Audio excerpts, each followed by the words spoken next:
L-oppożizzjoni komplit bis-serje ta' konferenzi tal-aħbarijiet li fija tattakka anke l-awtoritajiet f'dan il-moment ta' sfida li jirrikjedi li jingħaqdu l-forzi flimkien biex nelbu l-imxija tal-coronavirus.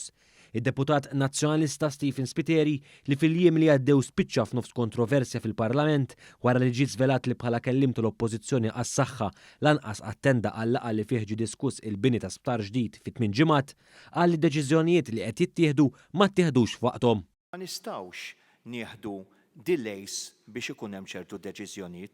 F'nifs wieħed Stephen Spiteri qal li l-Partit Nazzjonalista għandu fiduċja fl-awtoritajiet tas-saħħa imbagħad ilmenta li l-miżuri li qed jittieħdu ma jkollhomx effett drastiku fuq it-tifrix tal-virus. Huwa importanti ħafna illi l-miżuri li jittieħdu jkunu b'tali mod illi jkollhom effett drastiku fuq it-tifrix ta' dan il-virus. L-oppożizzjoni saħansitra marret kontra l-pariri tal-professjonisti meta ħarġet titlob għal lockdown.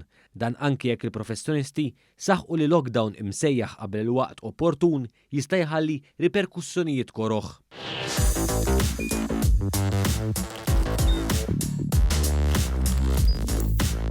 Idħol fuq one.com.mt u hemmhekk tista' tara l-programmi kollha li jxandru fuq One permezz ta' One Play.